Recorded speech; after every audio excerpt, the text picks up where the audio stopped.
저평가라는 것은 수익률만으로 따지고 하는 문제가 아니에요. 그랬다가는 큰 코 다칩니다. 여러분 안녕하세요. 정울림의 출근길 부동산입니다.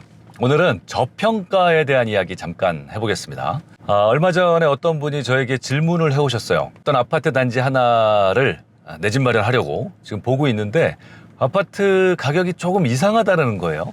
뭐냐면 전용 8사짜리 33평형이죠. 이 아파트는 평당 2천만 원 정도 한대요. 그래서 6억 5천 정도 하는데 같은 단지에 60평짜리 대형 아파트가 있는 거예요. 그러니까 면적으로 보면 거의 2배 정도 되는 거죠. 그런데 이 아파트 가격이 한 1억 정도 차이밖에 안 난다는 거예요. 한 7억 후반 정도. 그러면서 면적이 2배나 큰데 가격 차이는 20%도 나지 않아서 당연히 이 대형 아파트가 저평가되어 있는 게 아니냐. 그래서 본인은 원래 30평대를 살려고 했는데 이 대형 평형 아파트 쪽으로 쏠리는 겁니다, 생각이. 그래서 지금 대형을 사고 싶은데 본인이 생각하는 게 맞느냐? 이렇게 물어오셨어요. 그래서 제가 그 아파트를 살펴봤죠. 실제로 그 대형 평형이 저평가돼 있는 건지 아닌지. 근데 막상 듣기에도 가격 차이가 너무 안 나기는 했어요.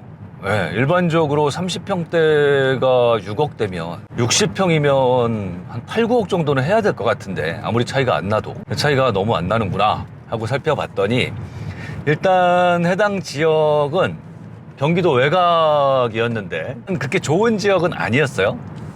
경기도 외곽에 주로 좀 서민들이 몰려 있는 조금 가격이 싼 지역이었고 20평대, 30평대 아파트들은 거래도 많이 되고 그리고 예전에 비해서는 가격이 꽤 이렇게 오른 그런 흐름을 보이는데 그 단지에 50평대, 60평대 아파트들이 세대수도 굉장히 많음에도 불구하고 거래가 그렇게 활발하지 않았어요.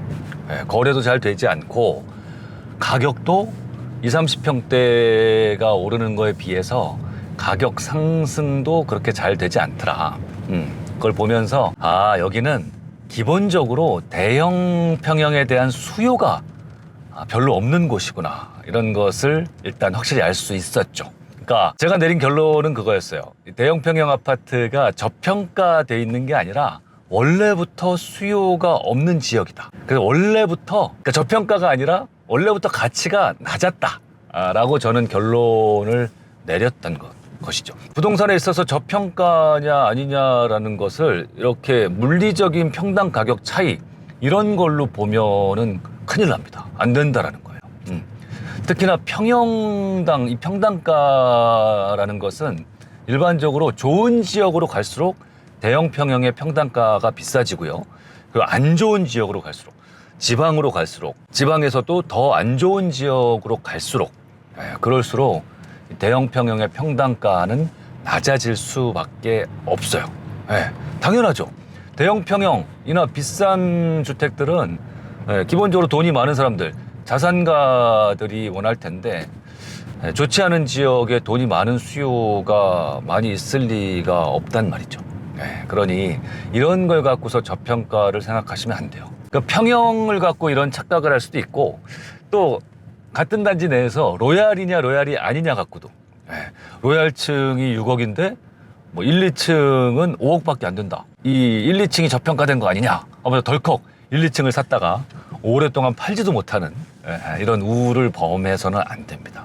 주택도 이렇지만 특히나 상업용 부동산에서 이런 일은 더 크게 벌어져요. 빌딩 같은 거 모든 사람들이 원하는 강남이나 홍대 이런 지역의 빌딩들은 당연히 다른 지역보다 하위 지역에 비해서 같은 크기, 뭐 같은 수익률 이런 거에 비해서는 가격이 훨씬 비쌉니다. 50억짜리 빌딩이 있다고 쳐보세요. 그러면 강남 한복판 같은 경우는 수익률 2% 정도에 맞춰지기 때문에 월세가 1,000만 원밖에 안 나와요. 50억짜리여도. 그런데 경기도 외곽으로 나가면 같은 50억짜리 건물이면 수익률이 2배, 3배, 4배가 나와요. 이걸 보고서 모르는 사람들은 경기도 외곽이 저평가되어 있는 게 아니냐. 상업용 건물들은 일반적으로 수익률에 맞춰서 이 매매 가격이 결정되는 게 본질적인데 지금 본질이 왜곡돼 있다. 강남이 고평가돼 있고 경기도 외곽이 저평가돼 있다. 그래서 그것을 덜컥 사는 경우가 있는데 그랬다가는 큰 코 다칩니다. 저평가라는 것은 수익률만으로 따지고 하는 문제가 아니에요. 저평가냐 고평가냐라는 것을 판가름하는데 오히려 진짜 본질적인 것은 하나를 꼽는다면 저는 수요를 꼽고 싶어요. 수요. 네. 그것을 원하는 사람들, 살려고 하는 사람들이 많다면 가격은 얼마든지 올라갈 수 있는 것이고요. 그렇죠? 그런데 아무리 가격이 싸다고 하더라도 그것을 찾는 사람들이 없다면 그것은 저평가가 아니라 계속 그 가격에 머물러 있을 확률이 높은 겁니다. 네, 그러니 저평가인지 아닌지를 가격 자체만 갖고 따지는 우를 범해서는 안 될 것 같습니다. 저평가냐 원래부터 가치가 없는 거냐 이것을 잘 따져보시기를 바랍니다.